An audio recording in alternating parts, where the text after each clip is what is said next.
You are standing in a Roman palace, watching a man dangle a live fish over the face of a screaming slave. The fish is a moray eel. Its teeth are designed to strip flesh from bone. The slave is still breathing when he's thrown into the pool below. A pool filled with hundreds of these eels, bred specifically for this purpose. The man holding the fish is smiling. His dinner guests have gone silent. This is Vedius Pollio, and you're about to witness the moment when even the Emperor of Rome decides enough is enough. If you appreciate history that refuses to look away, hit subscribe. We dig into the stories that textbooks quietly skip past. The thing about Roman cruelty is that it had social rules. Gladiatorial combat followed ceremony. Public executions served legal function. Even torture had procedural boundaries. Romans weren't squeamish, but they understood the difference between power and sadism. They had words for the line you didn't cross. Vedius Pollio crossed it so thoroughly that he made Romans people who crucified thousands along roadways uncomfortable at dinner parties. He wasn't born into cruelty, he was born into nothing. No patrician bloodline, no inherited estates, no famous ancestors whose death masks lined his halls, just money. Vast, relatively new money that he'd accumulated through means nobody asked about too carefully. The kind of wealth that bought you access to everything except the one thing Roman aristocracy cared about: respect. In the late Roman Republic and early Empire, around 30 BCE, that distinction mattered more than we understand today. You could own half of Italy, but if your grandfather was a merchant or tax collector, you'd spend your entire life watching men with smaller houses and bigger names look through you at parties. The humiliation was designed into the social architecture. Pollio responded by building something Romans had to notice. Not just a villa, an experimental facility for cultivating pain. His estate at Casinum in central Italy wasn't the largest. Other wealthy Romans had properties that dwarfed his acreage. But Pollio had something unique: the pools. Multiple, massive freshwater pools, artificially carved and maintained, stocked with moray eels that he imported at enormous expense from the Mediterranean. Eels that required specific salinity levels, specific feeding schedules, specific care that cost more than most Roman families earned in a decade. He didn't raise them for food. Romans knew about using lampreys, a similar creature, as a delicacy. A few eccentric wealthy men kept them as pets, supposedly growing attached to individual fish. That was odd, but understandable. Romans had flexible notions about companionship. But Pollio's relationship with his eels wasn't affection or appetite. It was refinement of a particular craft. Moray eels have two sets of jaws. The outer jaw grabs prey. The inner jaw, called the pharyngeal jaw, shoots forward from inside the throat and drags the food backward into the digestive tract. In the wild, they eat fish and octopus, but Pollio had discovered they'd eat anything if hungry enough, and he kept them very, very hungry. Then he fed them slaves. Not quickly. That was the part that made it art in his mind. The part he refined over years. A swift execution held no interest. He wanted the process visible, wanted to time how long consciousness lasted, wanted to observe whether fear or pain peaked first, wanted dinner guests to understand that he possessed the social latitude to do this in front of them and face no consequences. For years, he was right. The mechanics worked like this. A slave would commit some minor infraction, break a cup, arrive late, speak without permission. And Pollio would order them seized immediately, not later, not privately, but in the moment, in front of whoever was present. They'd be stripped and bound, sometimes beaten first, sometimes not, then thrown into the pools, while Pollio watched with the clinical attention of someone conducting research. The eels, conditioned to associate splashing with food, would swarm. Eels don't kill quickly. They're not sharks. They bite and tear and retreat and bite again. A human body in water, thrashing, bleeding, takes time to stop moving. Time measured in minutes, not seconds. Long enough for Pollio to offer commentary, long enough for guests to decide whether watching or looking away was the greater social risk. Most watched. That's the detail that haunts. Most chose to watch. Because Pollio wasn't a random sadist operating in isolation. He was connected. He'd cultivated friendships with powerful men through loans, favors, intelligence. He knew things about people who mattered. And he used his dinners, complete with their grotesque centerpieces, as a form of social terrorism. Attend and witness, or decline and signal you're too weak-stomached for real Roman company. Either way, he wins. For context, this is happening during the reign of Augustus, the first Roman emperor, the man who positioned himself as the restorer of traditional Roman virtue and dignity, the Pax Romana, the golden age of law and order and classical values. Pollio's estate parties are occurring less than 50 miles from Rome itself, attended by men who serve in the Senate, who command legions, who advise the emperor. And nobody stops him. Not because they fear him personally, Pollio had wealth, but no private army, no official title that granted immunity. They don't stop him because stopping him requires admitting what they've been tolerating. Requires drawing a line that implicates everyone who attended his parties and said nothing. Easier to accept another dinner invitation, avert your eyes at the crucial moment, and tell yourself this is just how powerful men behave. Then comes the cup. The year is roughly 15 BCE. Pollio is hosting another dinner. Augustus himself is attending, not a close friend, but the emperor occasionally accepts invitations from wealthy non-aristocrats as a gesture of populist goodwill. It's good politics to be seen sharing meals with self-made men. A young slave boy, sources suggest 12 or 13 years old, is serving wine. He's carrying a crystal cup, a costly one, part of a set Pollio commissioned specifically for this dinner. The boy stumbles.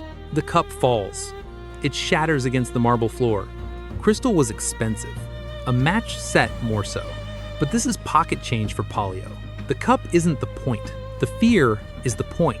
The boy freezes. The room freezes. Everyone who's attended these dinners before knows what happens next. Pollio stands slowly.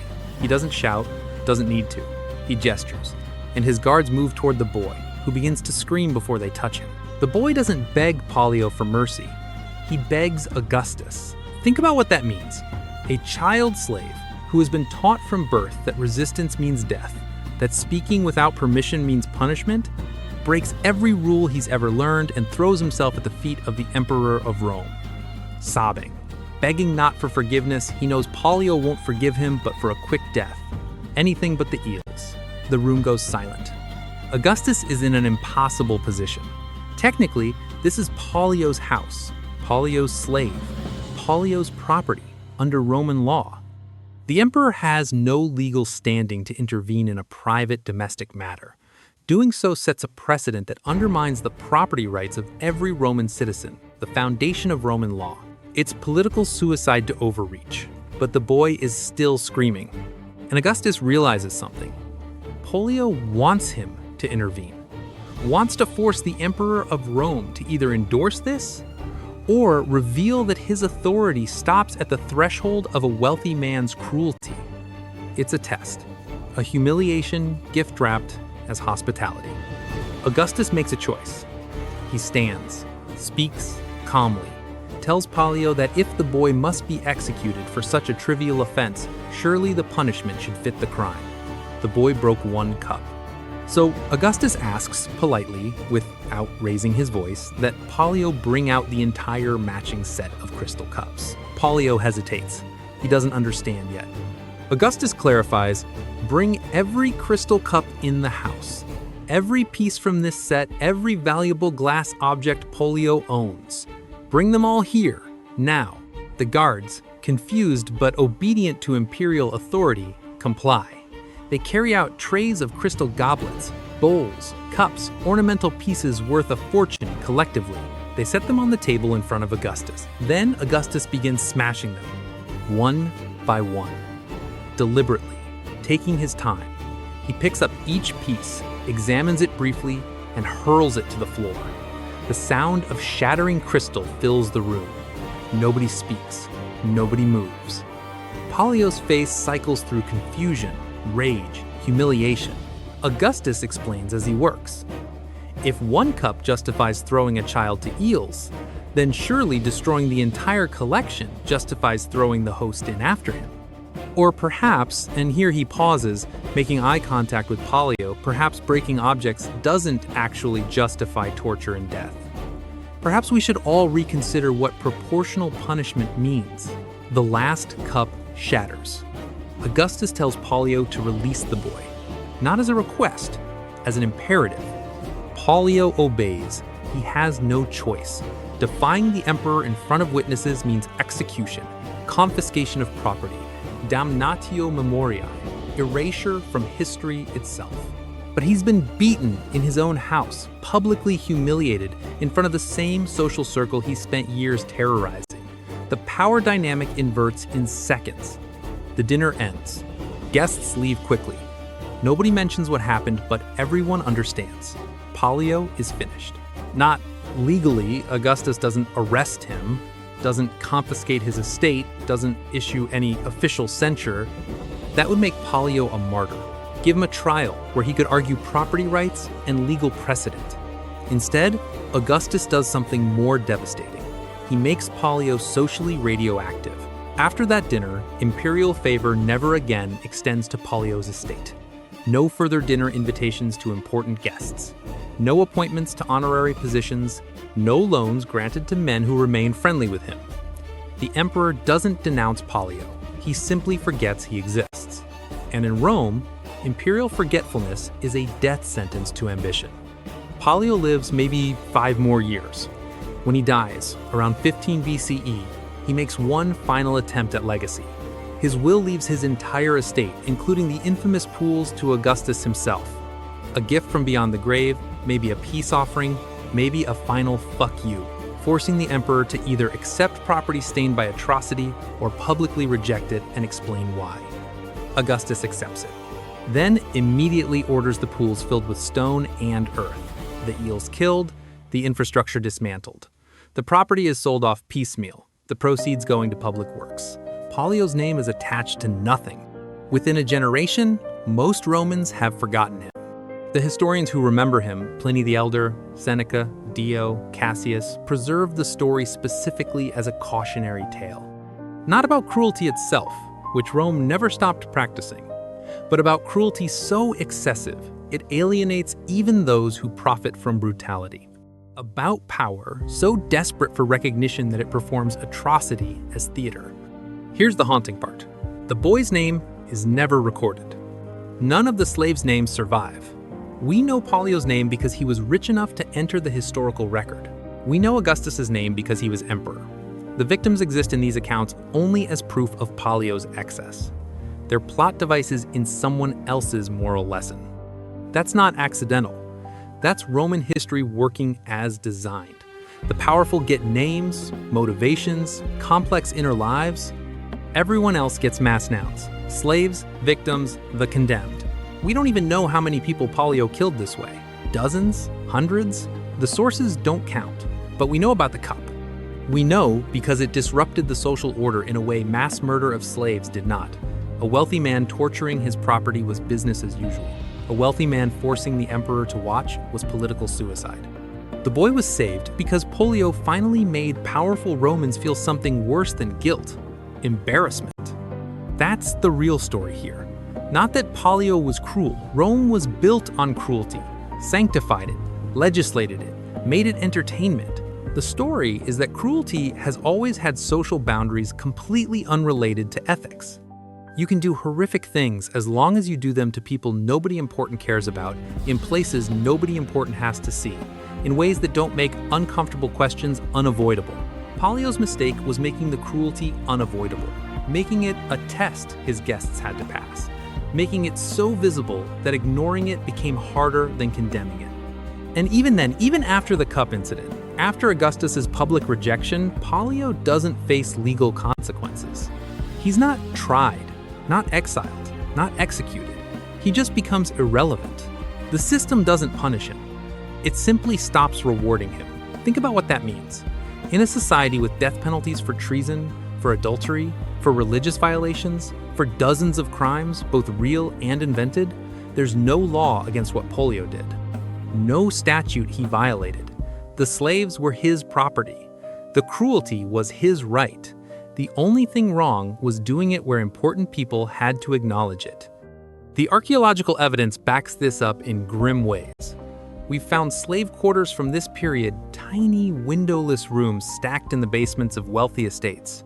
We've found shackles, punishment cells, burial pits, where bodies were dumped without ceremony. The infrastructure of brutality is everywhere in the Roman archaeological record, normalized and systematized. What's rare isn't the cruelty, it's someone making it awkward. Here's the modern question we don't want to ask. How many Vedius Pollios are operating right now in places we've collectively agreed not to look? Not people feeding slaves to eels. The specific horror changes with technology and law, but people doing things we'd find intolerable if we had to watch, protected by the same social mechanism that protected Pollio for years. It's easier not to know. Factory farms, supply chains, prison systems, immigration, detention, nursing homes. The architecture of suffering happens in places specifically designed to keep it out of sight. Not because we're ignorant, but because we're carefully not asking. Because asking means responsibility, means drawing lines that implicate everyone who's been comfortable not knowing. Pollio didn't invent cruelty. He just made the mistake of making it into dinner theater, of forcing people who benefited from the system to watch the system working. And that, not the suffering itself, was what became unforgivable. The boy whose scream interrupted that dinner didn't change Roman slavery, didn't inspire reforms, didn't lead to emancipation or legal protections.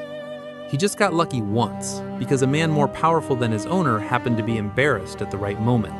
Then he vanished back into the historical silence, reserved for people who don't matter. But the story survived, because it tells us something we need to hear. The line between acceptable and unacceptable violence has never been about the violence itself. It's always about who has to see it, who has to feel uncomfortable, who gets forced to choose between complicity and action. That's the legacy Pollio left. Not a cautionary tale about cruelty. Rome never stopped being cruel. A blueprint for how civilized society protects its own comfort. How we build pools for our eels in places where dinner guests won't have to see. How we reserve our moral outrage for people who make us watch. The question is whether we're brave enough to break the cups in our own time. To make things awkward for the right people. To choose the screaming child over social comfort. History doesn't repeat, but it rhymes. And this particular rhyme has been going for millennia. If you've made it this far, you're someone who values the uncomfortable truths hiding in history. Subscribe and turn on notifications. There are more forgotten stories to uncover together. Before you go, if you attended Pollio's dinner party in 15 BCE, would you have looked away from the pools or looked Pollio in the eye? And more importantly, what are you looking away from right now that future generations will judge with the same horror we reserve for ancient Rome? Drop your thoughts below. Thanks for watching.